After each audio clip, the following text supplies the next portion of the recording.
Bismillah, salatu wassalamu ala rasulillah sallallahu alaihi wasallam wa ba'd. Namalizia na sehemu ya pili biidhnillah, baada ya saa 4-5 tutakuwa tumepiga kidogo hatua. Darsu rabi wa 30, somo la 34. Asema lubsul adasati almulawwana la haraja fiha, kuvaa lenzi za rangi hakuna ubaya ndani yake. Lubsul adasat, kuvaa lenzi almulawwana za rangi, la haraja fiha, hakuna ubaya ndani yake.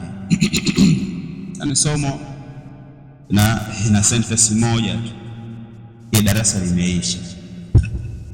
Wanachuoni wanasema al-adasatu nawani, hizi lenzi za kuweka masikio za machoni. Yani kuna watu wanapaka lenzi machoni, yani macho nakuta yana rangi tofauti tofauti. Wengine wanaona na rangi ya blue, wengine kumuona rangi ya gold, macho yake yanawaka. Kumbe wameweka lenzi. Sasa wanachuoni wanasema al-adasatu nawani, hizo lenzi ziko aina mbili. Aina ya kwanza anasema atibia, kuna lenzi zile za matibabu, na hiyo aina ya kwanza anasema hii jaizatun, ili jambo lenye kufaa, la ba'sa biha, hakuna ubaya ndani yake. Kwa hiyo kuna watu wanavaa lenzi kwa ajili ya matibabu, kutibu macho yao pangia na matatizo, hayaoni mbali. Kwa hiyo umeshauriwa na daktari kwa akiweka lenzi basi macho yataona mbali au yatakuja kuweka muonekano mzuri. Mwingine macho yake akitazama kabla ya kutazama wewe, atakana kushoto. Kwa sababu gani? Hajakaa ana muonekano mzuri, mwelekeo mzuri. Kwa hiyo mwingine kiwekwa ile lenzi inakuwa ni sababu ya kuwa na muonekano mzuri, kwa ushauri wa daktari, ili kuweka muonekano mzuri. Na pia au wenye kutibu macho, hiyo itafaa na hakuna ubaya ndani yake.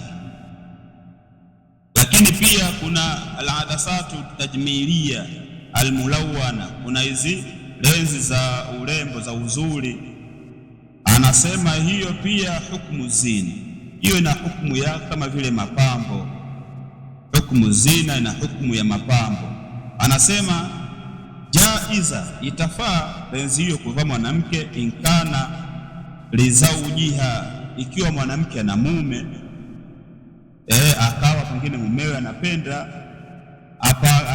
aweke lenzi, macho yake pengine ana mwana yenye kuwaka anapenda, kuna wengine na macho ya simba, macho ya paka, wengine anapenda macho aina hiyo, wengine macho ya blue. Kwa hiyo mumewe akiona ameweka hizo, basi siku hiyo hata nyumbani atoki namna alivyopendeza. Sasa hiyo hamna shida kwa wale wenye mume, wataambiwa hiyo ni jaiz. Lakini anasema inkana li ghairi, na ikiwa mtu anaweka si kwa ajili ya mume, kuna sharti pia. Wengine watu baadhi ya siku ya Idi kuna binti wanapaga marenzi, basi jambo la kwanza adamu fitnatur rijal, sharti ya kwanza kutokupatikanika fitna kwa wanaume, hiyo jambo la kwanza. Na pia jambo la pili, sharti ya pili, adamu ghishi lil khatib, kutokupatikanika ghishi kwa yule mwenye kuchumbia. Wengine mchumba anaambiwa kapata mchumba, sasa siku au kaambia kwenye kwa fulani kuna binti, sasa mchumba siku anataka apeleke posa au akamwangalie. Sasa atakalewa kija huyu mchumba adakiwa hapa ni achanganikiwe kiasi ambacho mahali itajwe leo na kuoa itajwe mwezi ujao au siku ya kesho. Kwa hiyo kuna wanawake wanajipamba. Kwa hiyo mwanamume akifika na muona mwanamke anavyoaka, kumbe chuma yendo hivi ana macho makali, yani hapa leo kwani mali shilingi ngapi? Kwa hiyo atoe ili atoe mahali au unatoa 20. Kumbe baada ya kuoana mara vya vitu havioni, hiyo ndio kwa sababu wengine ukaachwa. Kwa hiyo lazima utakiwa hiyo siwe kuna ghishi katika upande huo, na pia waadamu dharari, na kuto kupatikanika madhara. Kiwa kuna madhara juu ya kuweka hizo lenzi au kuweka rangi, basi haitaruhusiwa. Tare imethibitisha hivyo vina madhara, basi haitafaa kwa namna yoyote ile. Lakini kiufupi kwa kina mama hiyo ni jaiz asili yake, ikiwa jambo la kwanza, ikiwa anaweka lens kwa ajili ya kuleta muonekano mzuri au kwa ajili ya kutibu macho, jambo hilo litafaa. Na katika upande mwingine, ikiwa kwa mapambo tu, ina hukumu ya zina, lakini itazingatiwa masharti ambayo yaliyotajwa. Hayo mambo yapo na watu kweli wapo, hasa mijini. Sehemu ya huko sio sana, lakini ukifika kama mijini siku zaidi, yeye unakuta mambo hayo kabisa. Unakuta ni huyu binadamu au sio binadamu, yaani kile ukimzama uchukulie sura. Na baadhi ya miji za nchi hiyo ni kawaida macho yao kuwa na rangi hiyo, kama labda wazungu huko Jerumani na sehemu nyinginezo, wao macho yao na rangi fulani hivi yanakuja, yani yana rangi tofauti na macho yetu. Lakini wewe Mswahili au Mnyaturu wa kawaida, yani macho wewe hauna, wewe tudanganya tu wewe, yani macho hayo wewe hauna, ila mmoja wao wengine uende ndo akabania huko, na pia nakuwa na tofauti fulani. Ni sheria zinatajwa ili watu wajue kama wake zao wanapenda kuvaa hizo, kuweka hizo, basi kwa utaratibu huo ambao uliotajwa. Darsul khamis wa 30, somo la 35, tarkibul adhafiri as-sinaiya la yajuz, kupandikiza au kutengeneza kucha za bandia haifai. Tarkib yani upandikizaji ule na utengenezaji. Kuna watu wanakuta kucha zao wanazing'oa, alafu wanaweka kucha ambazo nyinginezo siokuwa za kwao. Hilo jambo limekatazwa na ni haramu kwa upande huo. Hizo kucha za kawaida tu, sio za kutengeneza au za bandia, haitakiwi na maana hiyo mirefu, watakiwa zikikua tu kwa uzikati, kwa sababu ni katika maumbile. Sababu na katika maumbile yanatakiwa yatolewe hiyo aina 5, 5 tu mambo matano katika maumbile. Yapi na yapi? Nyonya za kapani au kunyotoa, kukata kucha, hitani, na kufanyaje? Kasushari, sio na kupunguza masharubu. Hiyo ni katika maumbile, anatakiwa yatolewe ikiwepo na kucha. Sasa itakuwaje wewe unaweka kucha hizo za asili za kwako zitakiwi, alafu wewe unaenda kuziweka nyingineyo? Lakini imekuwa kama ndo tamaduni, wanawake wengi wasijielewa na wana mfumo huo. Sasa mwisho analala asubuhi, anakuta mwili wake umechanjwa, anasema kuna wachawi kuja kunichanjwa bwana. Amekujaje hizo kucha zako uzione? Hizo kucha zako pia ni uchawi tosha. Hilo ndio litizamo katika upande huo. Ana wengi sana wanawake wa kisalafi utaratibu wa wale, ama wanawake wa mtaani ndio tamaduni hizo. Darsu sadis wa 30, yahrumu wad'u rumush, ni haramu kuweka kope as-sinaiya za bandia, wa huwa dakhilun fi hukmi al-wasli, nalo hilo linaingia kwenye hukumu ya kuunganisha. Hajaitaja, lakini inaingia kwenye hukumu hiyo. Yahrumu wad'u rumush, ni haramu kuweka kope zinaeleweka as-sinaiya za bandia. Kuna watu wanaweka makope yao, wanayatoa, wanaweka makope ya bandia. Jambo hilo ni jambo la haramu, na pia inaingia kwenye hukumu ya alwasli. Hukumu ya alwasli ataileta mbele. Darsu 37, Anasema lubsul baruka, kuvaa wigi, la yajuz, yani aenda na mambo ya kisasa. Lubsul baruka la yajuz, kuvaa wigi haifai. Liannaha min alwasli almuharram, kwa sababu huko kuvaa hilo wigi ni katika viunganishi vilivyoharamishwa. Wa fil hadith, katika hadithi ya Mtume imekuja sallallahu alayhi wasallam, laana Allahu alwasila, Allah amemlani mwenye kuunganisha, wal mustawsila, na mwenye kutaka kuunganishwa. Fa'il na mtendaji, mtendaji na mafuul, mtendaji na mwenye kutendewa. Kwa hiyo yule muunganishaji anaunganisha wenzi wake nywele nyingine, ima ziwe za hizo za wigi na mfano wake, hiyo ni haramu. Hilo wigi ni kama kofia fulani ambayo kuna manywele ya watu wengineo, kuna manywele ya kizungu, sijui manyoya gani, kwa hiyo watu wanayavaa na utakutani kama kugurika, kuta huyu ni Mwarabu, ni Mswahili, ni mzungu au ni Muhindi, kumbe kalivaa wigi. Sasa hiyo hairuhusiwi katika upande huo. Kama uzuri, tafuta namna nyingine. Kwanza mwanamke mwenyewe akisuka nywele zake tu, yote hata wa Kiswahili akisuka vizuri nywele zake zinampendeza, yani vizuri tu, lakini akitaka kufanya yani awe aunganisha mambo mengine, yani ndio anakuwa tofauti kabisa, yani tofauti kabisa. Kwa hiyo yote nakuta hayo mambo hayafai. Kwa hiyo tahadhari na hasa na mabinti zetu wanaochipukia sasa na wale ambao wengine ni wakongwe, wana mifumo ya kuvaa hivyo. Na mfano pia siku hizi kuna vitu vingi tu vyenye kuvaliwa, mfano wa hizo wigi, atatajwa hapo mbele. Lakini ukisema wigi ambalo watu wengi, hamna mtu ambaye labda atasema ajui. Sasa unalijua wigi? Wigi ni sisi. Nani mwambie, nani akujulishe, la jirani yako, nani akujulisha wigi?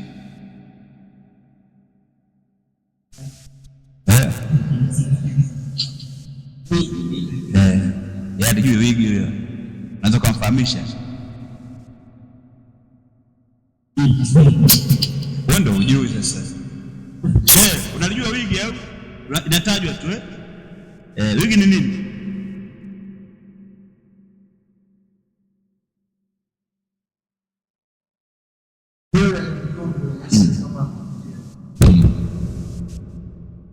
Msikia? Ndio wigi.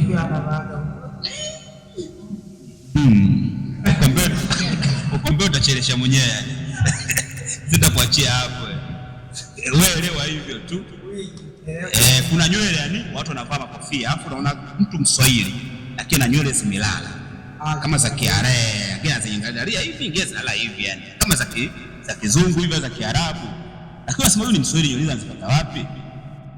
Sasa yale ujue kavaa wigi hilo, kimvua ana nywele kama za kwako tu. Huko unajiongeza mwenyewe, sio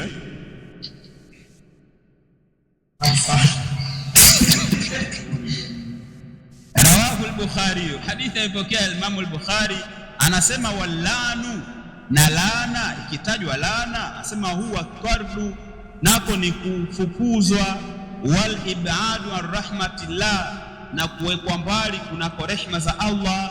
Ukisikia laana maana ni kufukuzwa na kuwekwa mbali kunako rehema za Allah. Sema wa hadha lanu, na laana hii la yakunu illa li shay'il muharram, haiwi isipokuwa kwenye kitu kilichoharamishwa. Isikia tangazo laana, ujue hilo jambo limefanyaje, limeharamishwa.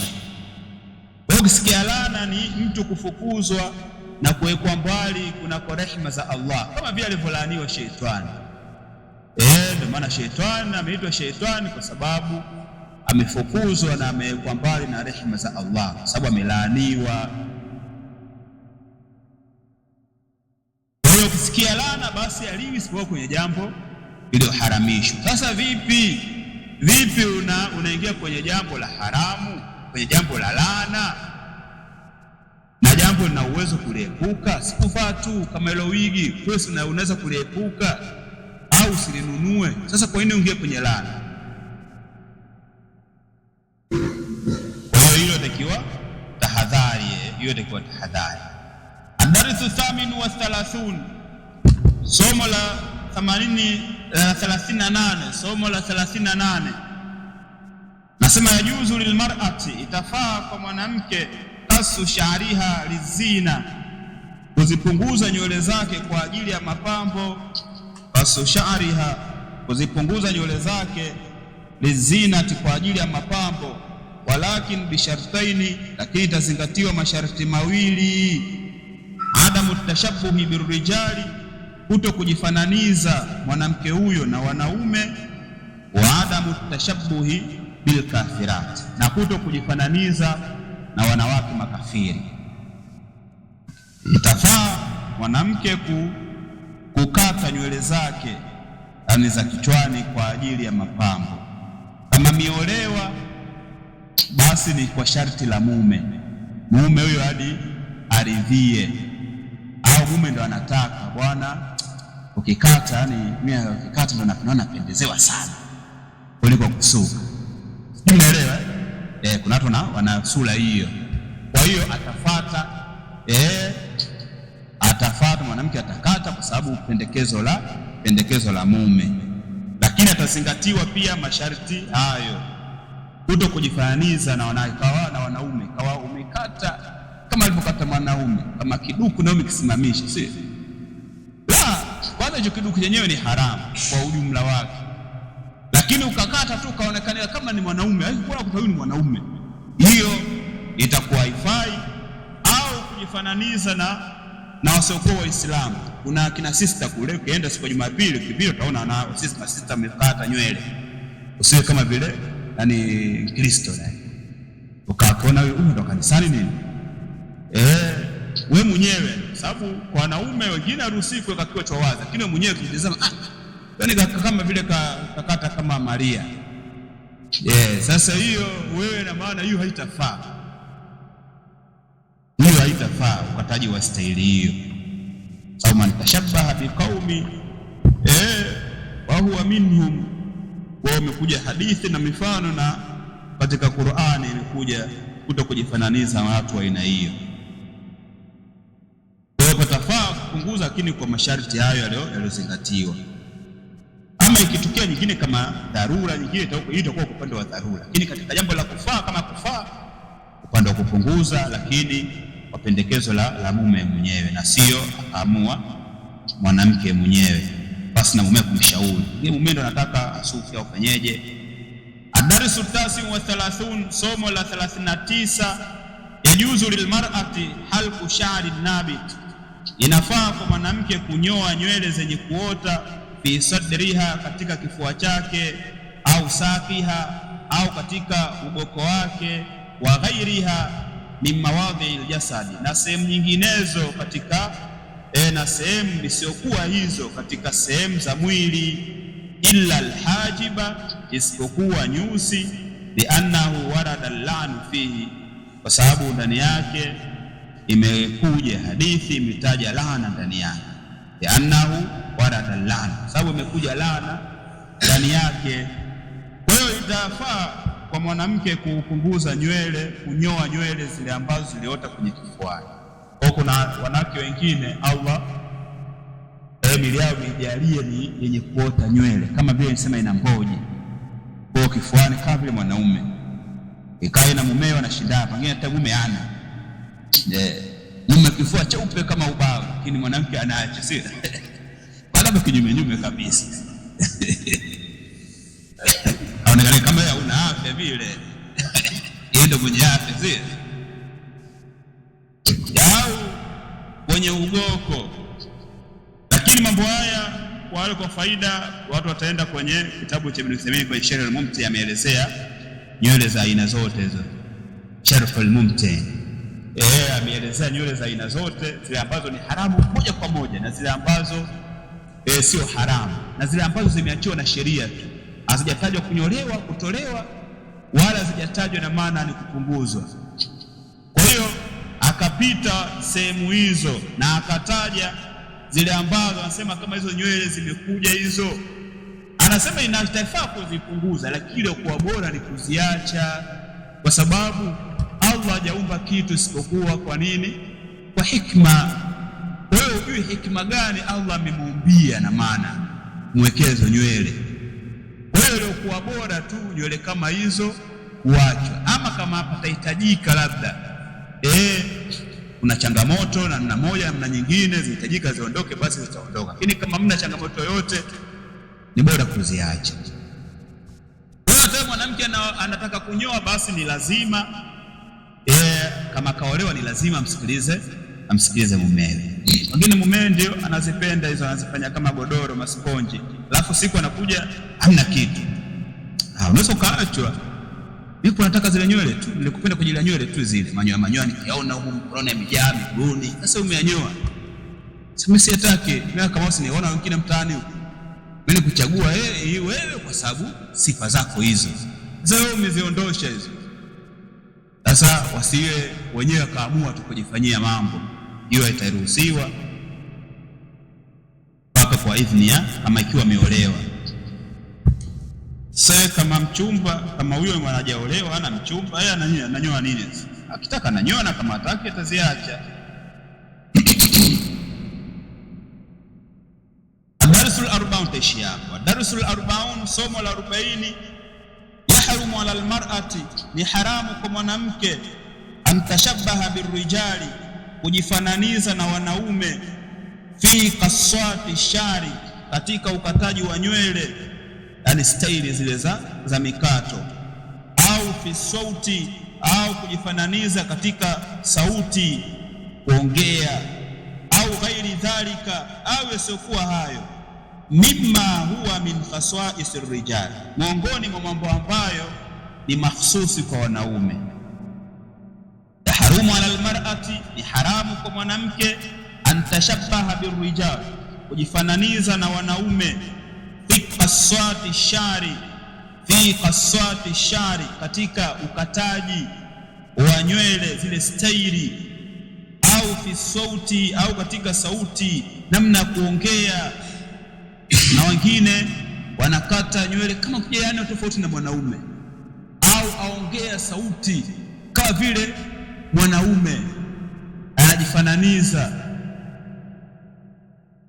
Kwa sababu ghaliba wanawake wanakuwa na sauti ndogo au nyembamba, wachache sana, hadi mmoja ukakuta wanawake na sauti kubwa. Wapo, lakini mmoja. Na pia wala hivyo ipendezi, na atakiwa ajifanyishe baadhi ya muda, ikiwa na mumewe ajifanyishe kwamba mumewe pangia amzidi sauti, basi atakiwa apunguze sauti, yaani haijaribu kuidogesha. Sio ndani kwa wangu kwa mwanamume anakutana kuzidi, yaani mwanamke anakuzidi sauti, semaje? Wasema kuna na matubu humu. Kumbe mwanamke ndo na sauti ya juu, yaani na benzi, mwanaume sauti nyembamba. Haitakiwi hivyo. Kwa hiyo haitakiwi. Au katika mambo mengine, yale mambo mahsusi kwa ajili ya wanaume tu, kama kuvaa, asiwe anajifananiza mwanamke kama vile mwanaume, akawa anavaa na suruali, anavaa makepu, sijui anafanyaje, yaani kitama ni mwanaume kabisa. Kwa sababu gani? Wa fil hadith, katika hadithi imekuja, laana Allahu almutashabbi, hapa mboni imekuja hivi, hapa imegeuza maneno, laana Allahu almutashabbihatu minan nisa'i birrijali, laana Allahu almutashabbihatu minan nisa'i birrijali. Allah amewalani hapo almutashabbihina, utaitoa kwa sababu hiyo kuna riwaya mbili, inataja inaelezea wanaume na inaelezea pia wanawake.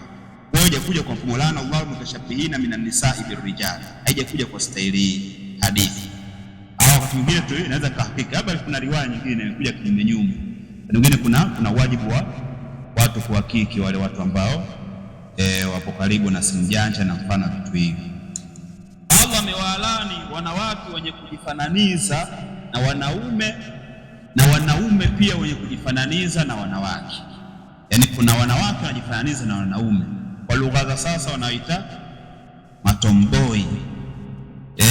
matomboy hao ni wanawake, lakini mavazi yao watizama, kupata kwao nywele na kukaa kwao, kuongea kwao kwa wanaume, na wanafuatana na kundi la wanaume. Na wakati mwingine na kifua siku hizo wanapunguza, wala umjui kama mwanamke, matiti hamna kabisa. Kwa hiyo unamjua huyu kama ni mwanaume, kumbe ni mwanamke. Sasa hapo kuna laana. Kama ndugu yako au dada yako anafanya hivyo, mpe nasaha, sababu anaingia kwenye laana hapo. Hivyo hivyo na kinyume chake. Na kuna wanaume wanajifananiza pia na wanawake, kuongea, kuvaa, kila kitu.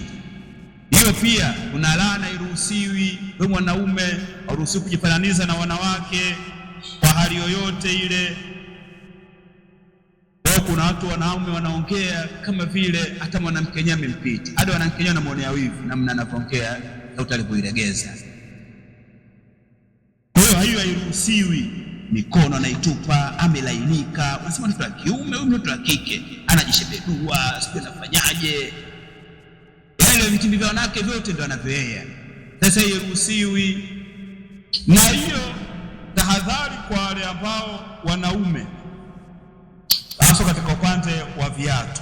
Kuna watu hawajali yani kuvaa viatu. Kuna viatu mahsusi vinaonekanika hivi vya kike na viatu mahsusi vinaonekanika hivi vya kiume. Kwa hiyo hapo pia tutachukua tahadhari, unaweza kupata laana. Sasa kuna watu hawajali, utakuta mwanamume mzima, sababu ni kijana shalobana, chukua viatu vya kike anapita navyo sokoni, yaani ukivua hivi viatu vya kike kabisa, hapo kuna laana. Kwa hiyo ruhusiwi kuvaa viatu hivyo vya kike, hata ukiwa nyumbani. Wanachuo wanasema hata ukiwa chooni, nimekona viatu vya kike utakwenda chooni, usivae. Tafuta viatu kama hiyo viatu ni vya kike tu, badilisha, chukua viatu vya kiume weka huko. Hivyo hivyo katika kuvaa, ikawa wanaume wakifika nyumbani wanavaa vitenge, wanafulia kwenye kochi. Kuna laana hapo. Mwanamume avae kitenge wala avae kanga, kwa sababu hali mavazi ya kike. Kwa hiyo kuna watu wanaenda kuoga au usiku na mswaki wake upo nje uani, anakanga. Hii ni laana. Kwa hiyo kuna wanaume wajifanya wengine wameoa na mke, basi ajifanyoleke ndio anapendwa, anatoka na mswaki wake nje na kanga naye. Hiyo ni laana kabisa. Na mwingine anaenda sokoni tu anapata ujasiri hadi kwenda kununua dawa ya mswaki dukani sokoni. Ukitama anakanga na kitenge, afunga ni kati hapo, juu kapiga t-shirt au singlet, hapo kuna laana. Kwa hiyo deki wao mwenyewe utizama. Licha hivyo kuna wengine sana vadi nguo za ndani, wanavaliana. Tupia mke anavaa yeye. Kana nani? Kuna laana hata kama mtu akuone. Lakini kuna laana. Yaani hapo kuna laana. Sasa mimi kuna mtu kwani au anakuona? Sisi hatukuoni kweli, lakini wewe mwenyewe utakao ujue, wewe mwenyewe hicho ulikuvaa kina stake uvae. Hapo kuna laana. Kwa hiyo hakuna namna nyingine zaidi ya wewe kufanyaje? Kuivua, tunakuta kuvaa vitu vya kike. Ikiwa kuna vitu mchanganyikeni, wanachoona sana mna shida. Ikiwa jambo hilo katika jamii yenu wanawake wanavaa na wanaume wanavaa, akiambii kitu hichi cha kike wala kitu hichi cha kiume. Lakini vile mahsusi hii cha mwanamke na hii cha mwanaume, basi hakuna kuingiliana katika upande huo. Kwa hiyo inshallah tukija muda mwingine tutaanza na somo la 41. Kwa inshallah Allah afanye wepesi safari hifadhi.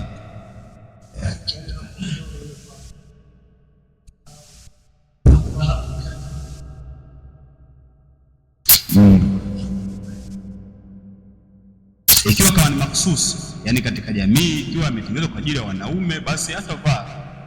Lakini ikiwa mna kuvaa kwenu hii hakuna mwanaume wala mwanamke, wote wanavaa, basi tazingatiwa ni jamii. Kama baadhi wanasema wanachuoni wanaelezea, hata mmoja Bulfadhi kuelezea baadhi ya vikoi, kuna watu wa Nigeria wanavaa vitenge, sio shati yao wanaelezea, si ndio hivyo?